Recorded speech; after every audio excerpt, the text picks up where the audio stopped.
chegou a questionar ele em algum momento? Tentar entender? Então, pra ser bem sincera, eu nunca consegui. Quando... eu vou chorar.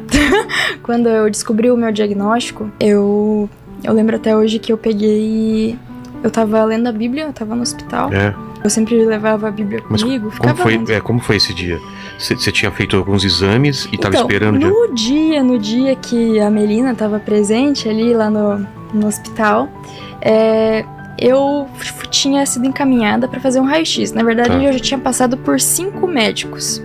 E nenhum deles me diagnosticava certo, sabe? Tipo, era só uma gastrite. Teve um médico que falou pra mim que... Sério? Que exame era coisa de médico novo, que não sabia nada e que eu tinha que tomar um chá porque era só nervosismo. Puxa. E eu já tava doente. E depois uma médica falou que... O mesmo médico, na verdade, desculpa.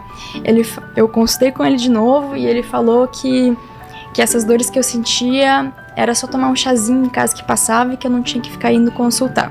Que era coisa da minha cabeça. E foi indo. Daí as outras médicas falavam que era gastrite nervosa, não sei o que, mas ninguém nunca levantava, sabe? E eu com falta de ar. Lembro até hoje que teve uma consulta que eu entrei quase vomitando no consultório, de tanto tossir. Porque foi drenado 9,5 litros do meu pulmão. O que tinha lá dentro? Líquido. Líquido? Líquido. Nossa. Puro líquido. Isso te deixava a respiração difícil. Pra você ter uma noção, se eu levantasse da cadeira, eu quase desmaiava de tanta falta de ar. Nossa. Tanta falta de ar. Eu não aguentava, sabe? Sei. Até nos últimos dias ali, antes de eu descobrir, eu quase desmaiava em casa, assim. E começou assim minha jornada. Até que quando chegou o bendito dia, o dia certo, que acho que me falaram, os médicos lá de Cascavel, que eu fazia tratamento, eles falaram que se eu tivesse esperado mais um dia, meu pulmão podia ter estourado. Ah, é? Tinha muita água, ele tava super carregado, sabe? Já tava entrando em colapso, né? Na verdade, o dia que eu fui pra fazer a drenagem, ele entrou em colapso. Entendi. Durante você já tava no hospital. Aí eu tava no hospital, fui fazer os exames, o raio-x, por conta da falta de ar, e daí a médica foi auscultar o meu coração, né? E ela viu que meu coração tava pro lado direito. E eu já tinha reparado que ele tava do lado direito.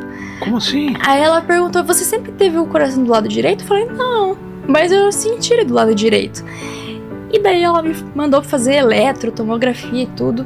Aí, quando veio o resultado do raio-x, que quando eu fui fazer o raio-x, no caso, a mulher lá do raio-x perguntou bem assim, você tem problema de pulmão? E me olhou com uma cara apavorada, sabe?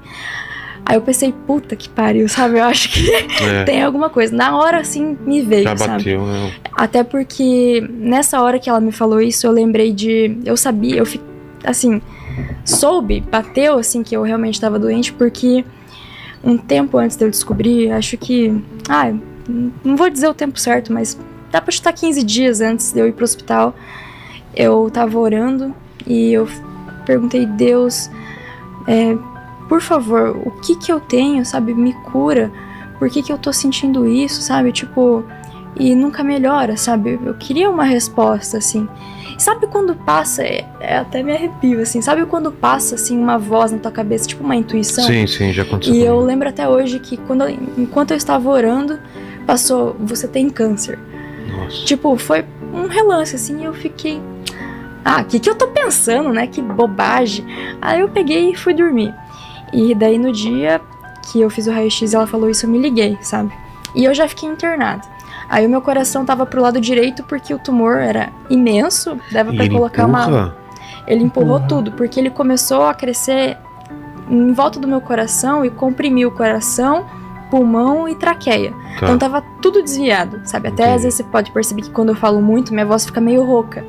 É por causa disso, tipo, ficou uma sequela, sabe? Entendi. E eu perdi parte do meu pulmão também por conta disso. Eu tive que fazer fisioterapia e na época eu ainda peguei Covid pra ajudar. Puxa. E começou assim, sabe? Daí nenhum hospital me aceitava de fora. Nenhum hospital. Até que o hospital de Cascavel não tinha. Putz. Eu fui fazer um plano de saúde, mas quando eu falei que eu tinha câncer, né, eles negaram. Aí, esse que é o foda. Eles só querem quando você tá bem. Quando você não tá bem, mas exatamente. A gente faz plano pra ser cuidado, né? Aí eu fui encaminhada, já tive que fazer uma drenagem assim no vivo, que se chama toracentese. acho que a Melina pode falar um pouco melhor se falar alguma coisa errada. Toraxentese. Tá. Eles colocam uma agulha nas suas costas até chegar na pleura, que é a camada que reveste o pulmão. Só nessa drenagem... Pra drenar. Pra drenar a água. Só que eles não podem tirar toda a água de uma vez só, porque daí o pulmão pode colar de uma vez, sabe? O meu já tava entrando em colapso. Aí eles tiraram 3,7 litros só nessa vez. Caramba. Isso foi abrir um parênteses, foi sem anestesia. Sim. Só local, assim. Não podia ser. Não, faz acordado mesmo. Só faz uma local pra colocar agulha. Mas não adianta nada, você sente tudo. Você sente, né? Ui, parece que eu vi a minha alma sair e voltar. Você lembrar agora, você sente a dor que tá. Até tem nas minhas costas uma pintinha, assim, que é onde entrou a agulha, sabe? Sei. E daí, isso era tipo numa quarta-feira, eu acho. Quinta, quarta-feira. E daí no domingo eu fui pro centro cirúrgico e coloquei um dreno no pulmão, que ficava entre as minhas costelas, sabe? Tenho a cicatriz também. E contando no total, foi drenado 9,5 litros. E depois que eu retirei o dreno, porque eu fiquei 2 semanas com ele para remover toda a água. E mesmo depois de eu ter removido, começou a gerar água de novo. Porque o tumor tava grande ainda, sabe? E também porque demorou para vir minha biópsia. Que eu lembro até hoje que os médicos chegaram pra mim, lá do hospital que eu me tratava, e falaram, eu nunca vi isso. Porque na minha biópsia, eu tinha todos os sintomas de um linfoma, mas apresentou as células de um sarcoma. Caramba. Aí eles acharam muito estranho. E até os linfomas, eles têm um subtipo. Todo linfoma tem um subtipo. E o meu, na minha biópsia, tá inclassificável. Linfoma de Hodgkin, clássico e inclassificável.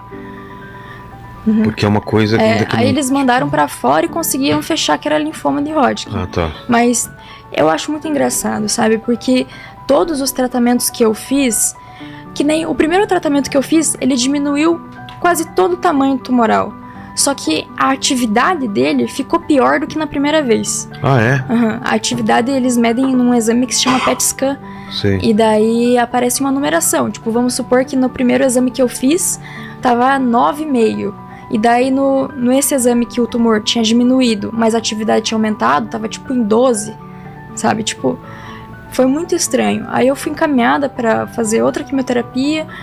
E eu tive uma experiência quase morte nessa quimio. Eu vou contar. Tá. Que é uma coisa que me marcou muito. Eu lembro que era uma quimioterapia de 3 dias. 3 dias que você passa vomitando e sem força nem pra levantar. E se alimentava normal ou soro? Não conseguia me alimentar. Porque tudo ia pra fora, sabe? Então nem tinha jeito. Eu ficava só dormindo mesmo. Aí eu me lembro que era no último dia de quimioterapia. E eu tava deitada na cama, na maca no caso. E eu lembro que eu pensei, vou dormir, não tenho nada pra fazer. Eu tinha recém vomitado e tava bem, sabe? Aí eu fechei os olhos. E eu lembro que eu comecei a me ver, tipo, num túnel, sabe? Um túnel, assim, enorme. Só que era tudo preto. Tudo preto, mas parecia que dava pra ver o túnel, Mas sabe? é que nem o pessoal fala, tinha uma luz lá no fundo ou não? É, tipo isso, mas até o momento era tudo preto. Aí que vem a luz. Aí eu comecei a me sentir muito segura. Tipo, eu nunca me senti... uma calma, sabe? Uma calmaria que eu me sentia tão segura ao ponto que eu nem queria respirar, de tão segura que eu tava. E eu lembro que quando eu senti toda essa segurança, eu parei de respirar, sabe? E daí eu lembro que eu tava caminhando no túnel e eu fiquei... É como se fosse bem no meio, sabe? Parecia que eu me via no meio do túnel e eu comecei a escutar 2 vozes. E uma voz vinha de cá, a outra de lá. Tipo o diabinho e o anjinho, assim, sabe? E daí uma voz falava pra mim ficar de olhos fechados. Eu lembro que ela ficava falando, fica de olho fechado, fecha o olho. E eu fui ficando, sabe? Aí começou a vir uma voz lá do outro lado do fundão, que era o anjinho, né? Que falava pra mim abrir os meus olhos. Só que eu não queria abrir os olhos, porque tava muito confortável. Eu juro. Não era a hora ainda. Então. Eu juro, eu nunca senti uma paz, uma segurança tão grande, sabe? Muito grande. E eu lembro que conforme o tempo passava, eu ia ficando de olho fechado, aquela voz pra mim abrir os olhos ia aumentando. E parecia que numa hora eu ouvi um grito, assim, tipo, abre os olhos. E daí eu lembro só que eu abri os olhos. E eu já acordei vomitando de novo, pra variar. E eu abri os olhos e passou, sabe? Aí pensei, sonhei, né? Só que não era um sonho, tipo, era muito real pra você. Era muito real. Ficou muito marcado, sabe? E logo, mas eu, na hora, eu nem contei assim pra ninguém, sabe? Fui contar depois só. E, enfim, fui seguindo a vida, entrei na justiça para conseguir outro tratamento. Foi o primeiro tratamento que fez efeito pra doença. Que foi o quê? É uma imunoterapia. Como que funciona? A diferença da imunoterapia para quimioterapia é que a imunoterapia... Porque a quimio não estava funcionando, certo? A quimioterapia não funcionava mais. A imunoterapia é assim, a quimioterapia, ela acaba com todas as células do seu corpo, tanto as boas quanto as ruins também são afetadas. Tá. Não, tanto as ruins e como as boas também são afetadas. Entendi. Já a imunoterapia fala do sistema imunológico. Ele auxilia o teu sistema imunológico a combater a célula doente. Esse é o básico que eu sei. Tá. E foi a primeira terapia que fez efeito para a doença. Eu fiz 5 aplicações dessa imunoterapia e eu fui fazer o exame e tava... A doutora já entra aí ou ela entra depois? Entra depois. Depois, tá. Daqui a pouco. Tá. Não, tô falando nessa linha temporal, você ainda não tinha se consultado com ela já? Não, é só, via ela no hospital que eu frequentava, às vezes que eu ia fazer uma tomografia de emergência ou uma consulta, ela tava lá, sabe? Entendi. Aí eu conversava com ela, porque eu também fiquei amiga de todo mundo do hospital. Todo mundo conversava comigo, até as enfermeiras, até hoje, na verdade, né? Eu chego lá, parece que, nossa, eu sou uau! E daí, eu fiz o exame e deu que tava praticamente zerado, sem doença. Tá, e aquilo depois da imuno. Foi assim uma chave. Foi a primeira vez que teve algum avanço. Aí eu já fui encaminhada pra fazer um transplante de medula, só que é autólogo. Como eu assim? mesma fui minha doadora.